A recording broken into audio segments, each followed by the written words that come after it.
श्री सच्चिदानंद सद्गुरु साईनाथ महाराज की जय। श्री सच्चिदानंद सद्गुरु हजरत ताजुद्दीन बाबा महाराज की जय। श्री सच्चिदानंद समर्थ सद्गुरु भरद्वाज महाराज की जय। गुरुदेव दत्ता। सद्गुरु साईनाथரின் அனுகிரகம், ஆச்சாரியா ஸ்ரீ ஏக்கிராலா பரத்வாஜா மாஸ்டர் அவர்களின் கண்காணிப்பில் அவரின் ஆசிகளுடன் நடந்து கொண்டிருக்கும் இந்த சத்சங்க மகா யக்ஞத்தில் இன்று நாகப்பூர் வாசியான ஹஜ்ரத் தாஜுத்தீன் பாபா அவர்களின் திவ்ய சரித்திரம் 9வது அத்தியாயம் கடைசியில் பார்க்க போறோம். கடந்த வாரம் மனிதன் எவ்விதமாக சாதனை செய்ய வேண்டும், கோபத்தை ஜெயிப்பதின் மூலமாக எத்தனை நன்மைகள் பெறலாம், கோபத்தினால் எவ்வளவு இழப்புகள் நமக்கு வரும் என்பது பார்த்தோம். ஏன்னா மனிதன் மட்டும்தான், அதாவது இத்தனை லட்சம் ஜீவராசிகள்ல மனிதனும் மட்டும்தான் கோபத்தை ஜெயிக்க முடியும், அடக்கி ஆழ முடியும். அந்த கோபம் என்றது நமக்கு சத்ருன்னு சொல்லியிருக்காங்க. கோபப்படுறதுனால மற்றவங்களுக்கு எந்த ஒரு தீங்கும் நிகழாது. கோபத்தினால் நமக்கு மட்டும்தான் தீங்கு, நம்ம கோபத்தினால் நமக்கு மட்டும்தான் தீங்கு நிகழும். அது தீட்டம். அவ்விதமாக தாஜுதீன் பாபா அவரு திவ்ய ஞானம் என்ற ஒரு கடை நான் திறந்தேன். அந்த கடையில் உங்களால முடிஞ்சது நீங்க கொண்டு செல்லலாம். அப்படி கொண்டு செல்லவங்க தெய்வத்துக்கு நெருங்குவாங்க, தெய்வத்தை நெருங்குவாங்கன்னு சொன்னார். அவர்கிட்ட கடை திறந்தப்பட்டதுன்னுட்டு சொல்லியிருக்கிறாரு. நாம் செலிபிரிட்டிஸ் யாராச்சும் வந்து கடை திறந்தா ஏதாவது ப்ரமோட் பண்ணா அது நம்புவோம், அங்க செல்வோம். இங்கேயும் தாஜுதீன் பாபா கடை திறந்து வச்சிருக்கிறாராம். ஒரு மகான் நமக்காக கடை திறந்து வச்சிருக்கேன்னு சொல்றாரு. என்னது? ஆன்மீக ஞானம், திவ்ய ஞானம் அப்படின்னு சொன்னாரு. அந்த ஞானம் வச்சு கடை திறந்திருக்க, உங்களால முடிஞ்ச அளவுக்கு நீங்க கொண்டு போகலாம் அப்படின்னு சொல்லியிருக்கிறார். எல்லாருமே அப்படியே கடவுளை நெருங்கிடுவாங்க, உள்ள கிட்ட போயிடுவாங்க அப்படின்னு இல்ல. இப்போ இந்த பிரிவில் எவ்வளவு முடியுமோ அவ்வளவு முயற்சியே பண்ணாம இருக்கக்கூடாது இல்ல. எந்த மதமானாலும், எந்த ஜாதி ஆனாலும், எந்த குலமானாலும் மகான்களின் வாக்கு அனைவருக்கும் ஓர் வழிகாட்டு. ஏதோ கொஞ்சமாச்சு போலாமே. சரி, என்ன கடை அப்படின்னா இந்த சத்சங்கம் தான் மகான்களால திறக்கப்பட்ட கடை. இந்த ஷாப்ல எதை வாங்கினாலும் ஃப்ரீதான், வித்தவுட் காஸ்ட். எவ்வளவு வேணாலும் வாங்கிக்கலாம். கொடுக்கறதுக்கு அவங்க ரெடியா இருக்காங்க.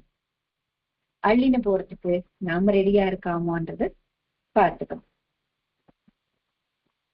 இதுதான் பாபா சொன்னாரு, என்கிட்ட காசு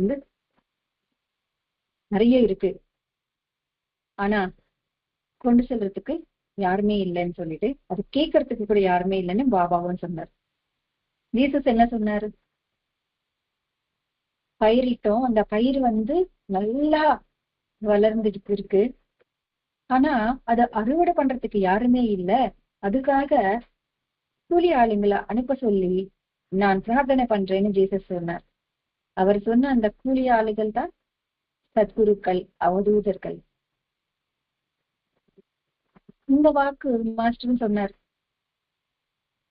வயசத்தை எல்லாருக்கும் பரிமாறி இருக்க, யாருக்கு எவ்வளவு வேணுமோ அவ்வளோ எடுத்துக்கலாம்.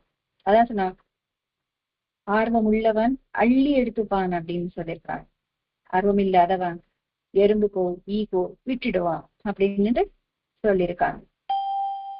அவங்களால திறக்கப்பட்ட இந்த சத்சங்கம் என்ற கடையில் நாம் ஞானத்தையும், முதல்ல யாருமே ஞானம் வேணும்ன்றது வர்றதில்ல, அட்லீஸ்ட் நம்மளுடைய கோரிக்கைகள், ஆசைகள், கஷ்டங்கள் இதுக்காக தான் பிரார்த்தனை பண்றோம், அதுவும் கிடைக்கிறது.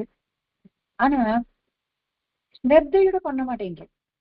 அந்த ஸ்ரத்த இல்லாததுனாலதான் எல்லாமே மத்தவங்களுக்கு ஃபாஸ்டா நடக்குதே, எனக்கு நடக்கலையே, அவங்களும் சத்சங்கத்துக்கு வந்தாங்களே, நானும் சத்சங்கத்துக்கு வந்தேன்னு தோணும். அவங்களுக்கு இருக்கிற டெடிகேஷன் நமக்கு இருக்கான்னு டெஸ்ட் பண்ணிக்கிட்டா அப்ப தெரியும். ஆனா நாம அதை பண்றோமா இல்லைன்னு அவங்கவுங்களுக்கு அவங்கவுங்க பார்த்துக்க வேண்டியதுதான். அப்புறமா அவர் ஒரு கவிதையை படிக்கிறார். கண்ணாடியில் என்னுடைய முகம், இதயத்தில் உன்னுடைய முகம். கண்ணாடி இருக்கிறது என்னிடம், என் இதயம் இருக்கிறது உன்னிடம் என்று சொல்றார். அதாவது கண்ணாடியில பாபாவோட முகம் இருக்கா, ஹிருதயத்தில் அதாவது தன்னுடைய இதயத்துல அவருடைய முகம். அந்த கண்ணாடியே என்கிட்ட இருக்கு, என்னுடைய இதயம் உன்கிட்ட இருக்குன்றது. பாருங்க எவ்வளோ சாதுரியமா அது சொல்லியிருக்கிறாங்க. நாம் கண்ணாடியை பார்த்தா என்ன தெரியும்? கரை பட்டு இருக்குது. நம்மளுடைய முகத்துல கரை இருக்கா இல்லையான்றது கண்ணாடி பார்த்தா தான் தெரிஞ்சுக்க முடியும். இல்ல மத்தவங்களை வந்தது நீக்கணும். அந்த நம்மளுடைய அவகுணங்களை நீக்கும் கண்ணாடி தான் மகான்கள். இதயத்தில் என் முகம் அப்படின்னு சொல்லியிருக்கிறாங்க. கண்ணாடி என்கிட்ட இருக்கு. அந்த கண்ணாடின்றது நாம், நம்மளுடைய மனம். அதுலயே அவர் இருக்காரு, அந்த கண்ணாடியும் என் கையில தான் இருக்கு அப்படின்னு சொல்றாரு. கண்கள் மூடி தேடினால் உனக்கு தோன்றும், உன் இதயத்தில் தோன்றும். என்ன தோன்றும்? பியூரிட்டியான, இது படிகாரம் போல் தூய்மையான நிர்மலமான தெய்வ மூர்த்தி தோன்றும் என்று சொல்றார். கண்களை மூட சொல்றார். உடனே நான் என்ன பண்ணுவேன்? அப்படியே பாகியமா உட்காந்து கண்களை மூடிக்கொள்வேன். ஆனா அவர் மூட சொன்ன கண்கள் இந்த லௌகிகம், இந்த லௌகிகம் இது இது எல்லாமே அசாஸ்வதம் என்று தெரிஞ்சுக்கிட்டு அதையே பார்த்துட்டு இருக்காது, அதை விடுறதுதான் கண்கள் மூடுறது என்று. அதாவது இந்த விஷயங்களையே பார்க்காம அதுல இது எதுவுமே சாஸ்வதம் அல்லன்ற எண்ணத்துடன் நீ தேடினால் தூய்மையான அந்த பகவானின் தன்மை தெரியும். இங்க பகவானின் உடனே சாய்நாதரா, இல்ல தஜுதீன் பாபாவா, இல்ல நரசிம்ம சுவாமியா, இந்த மாதிரி நிறைய எந்த சாமி அவங்கவுங்க பூஜை பண்ற சுவாமி கண் முன்னாடி பகவான் வந்துருவாருன்னா இல்ல. ஞானம், க என்றாலே ஞானம், க என்றால் கமனம். கமனம்னு டிராவல், அதாவது ஆற்றல், அறிவு, தெளிவு கொண்டு டிராவல் பண்ணுவதுதான் பகவான். அந்த பகவானின் தன்மை உனக்கு தெரியும் அப்படின்னு சொல்றார். அது எப்படி இருக்கும்? தூய்மையாக இருக்கும்னு சொல்றார். ஏந்திரிச்சுட்டு கீழே விழுந்துட்டு இந்த மாதிரி தட்டு தடமாறி நிக்க முடியாம நீ தேடுற, நீ சுமந்து போகும் அந்த கல்வெட்டு, இந்த பல்லகை அப்படின்னு சொல்லுவாங்கல்ல, அதுல இந்த ஸ்லேட் அப்படின்னு வச்சுக்கலாம். நீ சுமந்து போகின்ற அந்த ஸ்லேட்ல உன்னுடைய காதல் மிக்க அந்த மூர்த்தி இருக்கு என்பது பாரு அப்படின்றாரு. அப்படின்னா அங்கே இங்க தேட வேண்டாம். அவர் இங்க இருக்காருன்னா எங்கேயுமே இருக்காரு, உன் இதயத்திலேயே இருக்காரு, உன் பக்கத்திலேயே இருக்காரு, இது நீ உணர் அப்படின்றாரு. ஆனா நாம என்ன பண்ணுவோம்? இந்த கடவுளுக்கு வேலை கேட்டுனா இந்த வேலை நடக்கும், அந்த கடவுளுக்கு இத்தனை வாரம் போயிட்டு வந்தா வீடு கட்டலாம், இப்படிதான் நம்மளுடைய யோசனைகள் இருக்கு. அவர் என்ன சொல்றாரு? நான் உன் பக்கத்திலேயே இருக்கேன், சரி உடனே டவுட் வந்துடும், அப்ப எனக்கு தெரிஞ்சாதானே அப்படின்னு சொல்லிட்டு அந்த அளவுக்கு பியூரிட்டி நம்ம கிட்ட வந்தா கண்டிப்பா தெரிவாங்க. அப்புறம் சொல்றாங்க, மண்ணை படைத்தாய் நீயே மனிதனையும் படைத்தாய். மனிதன்தான் மண் பாத்திரத்தை செய்தான், அதையும் நீயே படைத்தாய். அந்த மனிதன் அந்த மண் பாத்திரத்தை வாங்கினான், அதனை பயன்படுத்தினான். பிறகு தரையில் போட்டு உடைத்து விட்டான். தரையில அடிச்சுட்டு உடைச்சிட்டான் அப்படின்னு சொல்றான். அதாவது என்ன, எல்லாமே நீதான் படைச்ச, அதாவது கடவுளுடைய படைப்பு தான். அந்த படைப்பில் இருக்கும் பொழுது அந்த கடவுள் படைச்ச அந்த மனிதன் அந்த பானையையும் படைக்கிறான். பானையை படைக்கிறான்னா அவருடைய ஆற்றல் தான் நம்மால அதை படைக்க வைக்கிறது, அதையும் படைக்கிறார். அப்போ அந்த மனிதன் அந்த மண் பாத்திரத்தை வாங்கி அதை பயன் பண்ணிட்டு பிறகு அது அழிச்சிட்டார். அப்படின்னா என்ன, இந்த படைப்பு நமக்காகத்தான் கடவுள் படைச்சாரு. அதுல நம்ம படைச்சிட்டு நமக்கு எல்லா வசதிகளும் செஞ்சு கொடுத்தாரு. நாம் எல்லாம் அனுபவித்து கொண்டே அதனையும் அழிக்கின்றோம். எப்படி? நல்ல தூய்மையான காற்று, ஆக்சிஜன், நம்ம நல்ல ஆக்சிஜன் எடுத்துக்கிறோம். திருப்பி அந்த பச்சை மரத்தையே வெட்டி சாய்க்கிறோம். இவ்விதமாகவே நாம் என்ன பண்றோம், இயற்கையை அழிச்சு கொண்டே வரோம். இயற்கையெல்லாம் அழிந்ததுக்கு பிறகு நாம் என்ன உயிர் வாழ முடியும்? காற்று மாசாச்சு, தண்ணீர் அதுவும் மாசுபட்டுச்சு. இந்த மாதிரி ஒவ்வொரு விஷயம், சாப்பிடுற உணவும் மருந்தாகவே மாறிடுச்சு. இந்த மாதிரி நாமளே அழிச்சிட்டு திருப்பி கஷ்டப்பட்டுட்டு இருக்கிறோம். நீ உன்னுடைய ஆத்ம விமர்சனம் பண்ணிட்டு நீ யாருன்றது நீ தெரிஞ்சுக்கோ. இதுதான் ரமண மகர்ஷி என்ன சொன்னாரு, நான் என்றது என்ன தெரிஞ்சுக்கோன்னு சொன்னாரு. ஜீசஸ் என்ன சொன்னாரு, be still and know I am God அப்படின்னு சொன்னார். கடவுள் என்றது உனக்குள்ளேயே இருக்கு. பிரவக்தை என்ன சொன்னாரு, உன் கண்கள் இமைகளை விட நான் உனக்கு நெருக்கமாக இருக்கேன்ட்டு அவரும் சொல்லியிருக்கிறாரு. சோ அந்த நான் என்றது யாருன்னு தெரிஞ்சுக்கிட்டு நான் வாழ வேண்டும், அதுக்கான முயற்சி செய்ய வேண்டும் அப்படின்னு சொல்றாங்க. நீ கடவுளை பார்க்கணும் அப்படின்னா உன்னை நீ தெரிஞ்சுக்கணும், அதுதான் ஃபர்ஸ்ட் வழி அப்படின்னு சொல்லியிருக்காங்க. அப்படின்னா என்ன நான் தெரிஞ்சுக்கிறது என்னன்னா, நான் யாரு, இந்த எப்படி யாரால படைக்கப்பட்ட, அதே விதமாக நான் எப்படி இயங்குற, திருப்பி நான் என்று இந்த உயிர் எங்க போகுது, இந்த மாதிரி அனலைஸ் பண்ணிக்கோ, ஒன்னு நீ தெரிஞ்சுக்கோ அப்படின்னு முதல்ல அதை பண்ண அப்படின்னு சொல்றாங்க. சாதுதீன் பாபாவும் சிஷர்களுக்கு பிராணாயாமம், அதாவது பிரீத்திங் எக்ஸசைஸ் செய்ய சொல்லுவாரு. இன்னும் சில சிம்பிள் டிப்ஸ் எல்லாம் சொல்லிட்டு நீ உன்னுடைய மனோநேத்திரம் உள்ளேயே குருவுடைய ரூபத்தை நீ பாரு. ஒவ்வொரு மூச்சிலையும் கடவுளை நாமத்தை ஜபி, ஒவ்வொரு மூச்சிலையும் கடவுள் நாமத்தை ஜபி அப்படின்னு சொல்லியிருக்கிறார். உன்னுடைய கோரிக்கைகளை அனைத்தையும் குரு பாதங்களிடத்த சமர்ப்பணம் பண்ணு.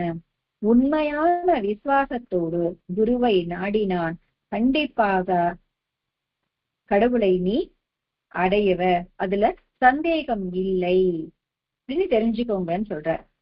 அதாவது மனிதன் இந்த கோரிக்கைகளாலதான் திருப்பி திருப்பி திருப்பி பிறக்கிறது இறக்கிறது நிகழ்ந்து கொண்டே இருக்கு.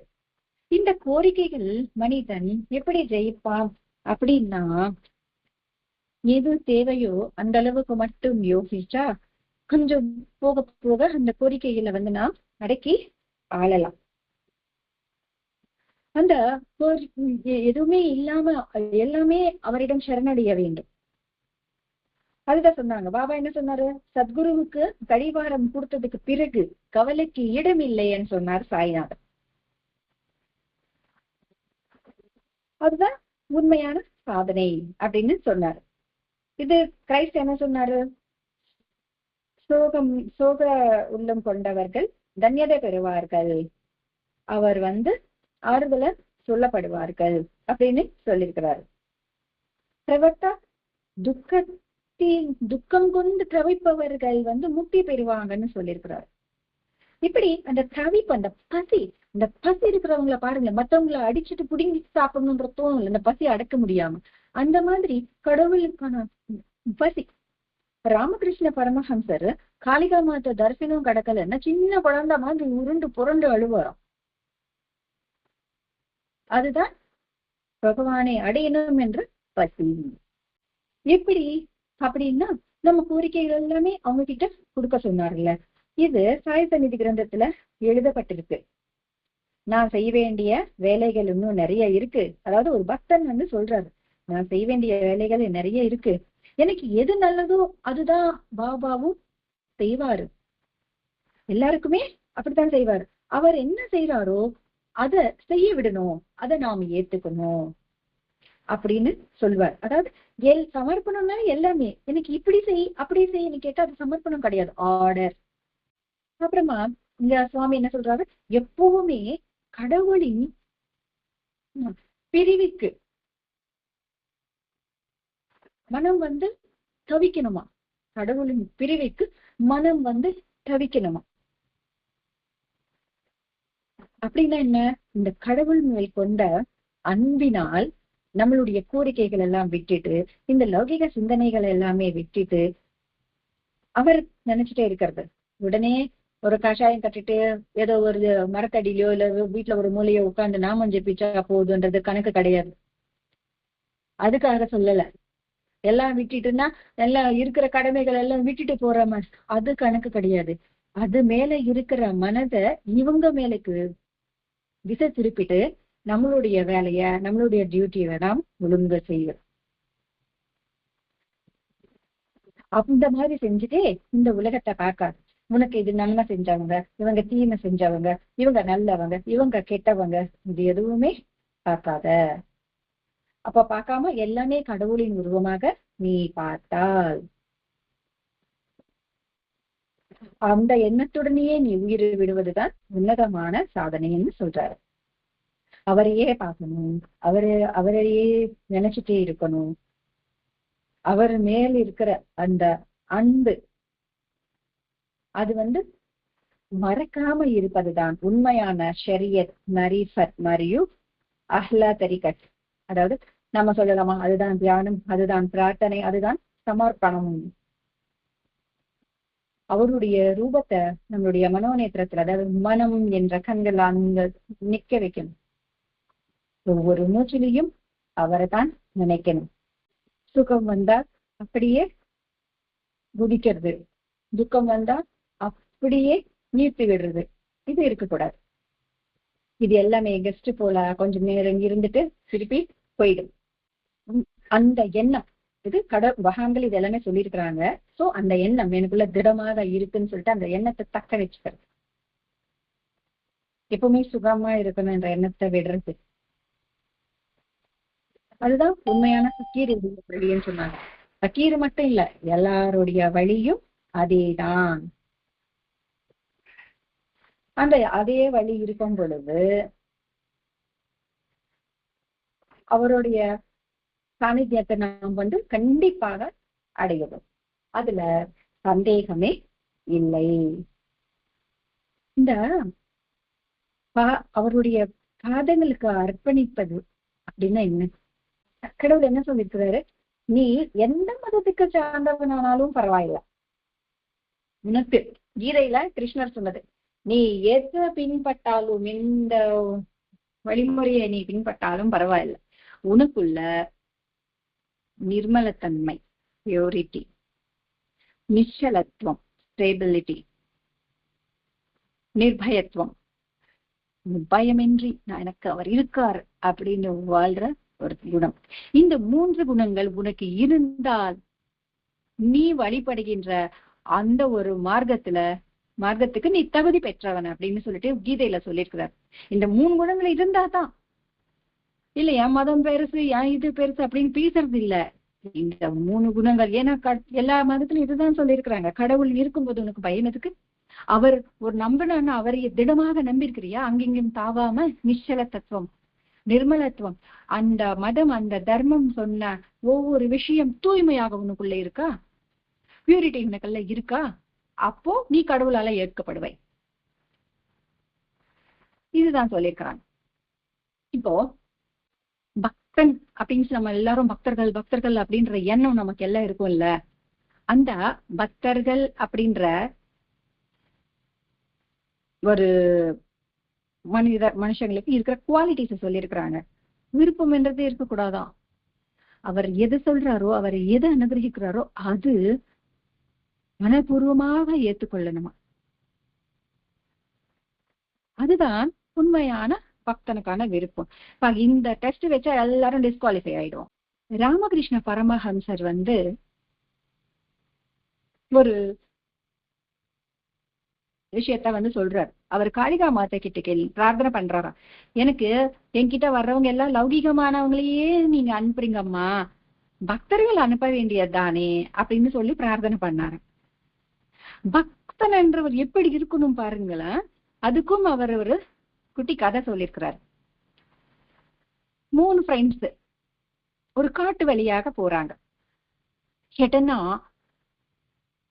ஒரு புலி எதிரில நின்னது. அதுல ஒருத்தன் சொல்றார், சகோதரர்களே நாம் செத்தோம் இன்னைக்கு அப்படின்றார். 2வது இருக்கிற நபர் சொல்றார், என்ன சொல்றாருன்னா, ஏன் நாம சாகணும், வாங்க கடவுளை பிரார்த்திப்போம் அப்படின்னு சொல்றார். 3வதா இருக்கிற ஒருவர் வேண்டாம், கடவுளுக்கு ஏன் நாம் சிரமம் கொடுக்கணும், வாங்க இந்த மரத்து மேல ஏறி உட்காரலாம் அப்படின்னு சொன்னார்.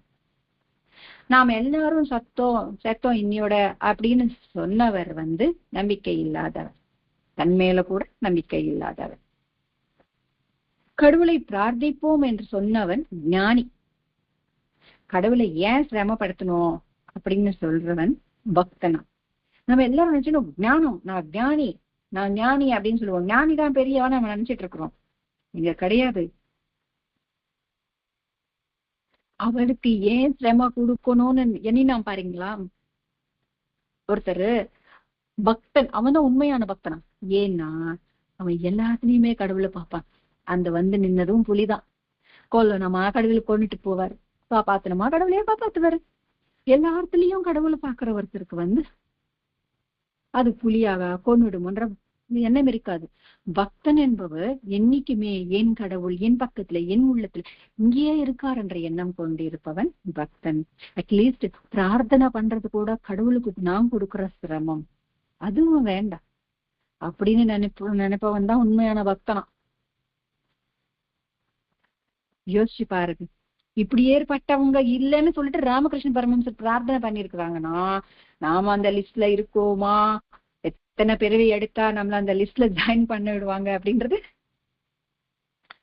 என்ட்ரன்ஸ் எக்ஸாம் கூட பாஸ் ஆக மாட்டோம். அதுதான் பக்தி. ஆனா நாம எல்லாரும் என்ன நினைச்சுப்போம், எனக்கு உண்மையான பக்தி இருக்கு, நான் உண்மையான பக்தை, நான் பாபா டெவோட்டி அப்படின்னு எல்லாம் நினைச்சுப்போம். கடைசியில அவர் பேச்சு நம்ம கேட்க மாட்டோம். அதுக்கு ஒரு சின்ன எக்ஸாம்பிள் பார்க்கலாமா? எல்லாரும் இல்ல நான் பண்றது நான் சொல்லிக்கிறேன். என்னன்னு, நீ ஃபாஸ்டிங் இருக்காதன்னு பாபா சொல்லியிருக்கிறார். தீட்சித் இருக்கணும்னு சொன்னா சாப்பிடுறது 3 நாள் கண்டினியூவா தீட்சித்துக்கு சொல்லியிருக்கிறார். ஒரு அம்மா ஒரு வாரம் சிறுடியில ஃபாஸ்டிங் இருக்கணும்னு வருவாங்க, ஒத்துக்கவே மாட்டாரு. நான் அப்படியே பாபாவோட டெவோட்டி இல்ல, நான் அப்படியே கடைப்பிடிச்சிடுவேன்ல, அதனால சப்ஜான ஃபாஸ்டிங் இருப்பேன். பாபா அது எனக்கு சொல்லலப்பா, அவங்க தீட்சித்துக்கு சொன்னாரு, அந்த அம்மாவுக்கு சொன்னாரு, எனக்கு சொல்லல அப்படின்றவன். என்ன, எனக்கு சாதகமானதுதான் நான் எடுத்துப்பேன், என்னதான் நான் நேசிப்பேன், நான் செய்யறதுதான் ரைட்டுன்னு நான் எண்ணுவேன். இதே இன்னொருத்தர் தானே ரவா கேசரி கேட்டாரு பாபா, நாம ஏன் பண்றோம்? இன்னொருத்தவங்கள தானே 2 ரூபாய் கேட்டாரு, நாம ஏன் வைக்கிறோம்? இந்த மாதிரி யோசிச்சா பக்தன் என்ற ஒரு இடத்துக்கு நான் அன்ஃபிட்ன்றது எனக்கு நான் தெரிஞ்சுக்கிட்டேன். நான் ஜென்ரலா ஹியூமன் சைக்காலஜி என்னன்னா, ஏதாவது ஒரு நிகழ்வு நடந்தால் அதுல தனக்கு எது சாதகமா இருக்கோ அது மட்டும்தான் எடுத்துப்பாங்க. அந்த சாதகமான விஷயத்த எடுத்துக்கிட்டு இதுதான் அப்படின்னுவாங்க. அது நெகட்டிவா இருந்தாலும் அது மத்தவங்க தப்புன அவங்க பண்ணாங்க நான் பண்றேன்னா சரி, அவங்க அவங்களுக்கு இருக்கிற அந்த மற்ற குவாலிட்டிஸ் உனக்கிட்ட இருக்கா, அவங்கள நீ ஃபாலோ பண்ணணும்னா அது நாம யோசிக்க மாட்டோம் எல்லா விஷயத்திலயுமே கூட. ஸோ உண்மையான பக்தியோட கவிச்சு கொண்டே இருப்பதுதான் பக்தி. நம்மளுடைய கோரிக்கைகளை அவர் பாதத்தில் சமர்ப்பிக்கிறது தான் உண்மையான பக்தன் செய்ய வேண்டிய விஷயம் என்று நிறைய விஷயங்கள் நல்ல வாக்குகளுடன் மாஸ்டர் அவர்கள் இதை பூர்த்தி செய்தார். இன்றுடன் ஹஸ்ரத் தாஜுதீன் பாபா சரித்திரம் முடிவடைகிறது. பரிசமாப்தம். மாஸ்டர் அவர்கள் எவ்வளோ நல்ல விஷயங்களை எவ்வளோ அமைதியாக அழகாக அற்புதமாக நமக்கு சொல்லி கொடுத்திருக்கிறார். 9 என்பது சாஸ்வதமான ஒரு நம்பர். இதுல கரெக்டா 9 சாப்டர்ஸ் தான். எல்லாமே நமக்கு சுபம் உண்டாக்குகின்ற ஒரு விஷயங்கள் தான். நம் வாழ்க்கைக்கு சுபமான விஷயங்கள் தான். நம்மை ஆன்மீகபரமாக லௌகிகமாகவும் முன்னேற் கூட்டி செல்லக்கூடிய விஷயங்கள் தான் மாஸ்டர் நமக்கு சொல்லியிருக்கிறார். தாஜுதீன் பாபா வாக்குகளை விவரமாக நம் அறிவுக்கேற்ற மாதிரி நமக்கு சொல்லியிருக்கிறாங்க. அடுத்த வாரத்திலிருந்து நாம் ஸ்ரீ சுவாமி சமர்த்த அக்கல்கோட் மகாராஜ் சரித்திரத்தை சத்சங்கத்தில் மாஸ்டருடைய அனுகிரகத்தினால் தந்தையின் அரவணைப்பில் கேட்போம். அனைவருக்கும் ஹஜ்ரத் தாஜுதீன் பாபாவின் ஆசிகள் கிடைக்கணும் என்று தந்தையிடம் பிரார்த்தனை செய்து கொண்டே ஸ்வஸ்தி. ஸ்ரீ சச்சிதானந்த சத்குரு சாய்நாத் மகாராஜ் கி ஜெய். ஸ்ரீ சச்சிதானந்த சத்குரு ஹஜ்ரத் தாஜுதீன் பாபா மகாராஜ் கி ஜெய். ஸ்ரீ சச்சிதானந்த சத்குரு பரத்வாஜ் மகாராஜ் கி ஜெய். குருதேவ தத்தா.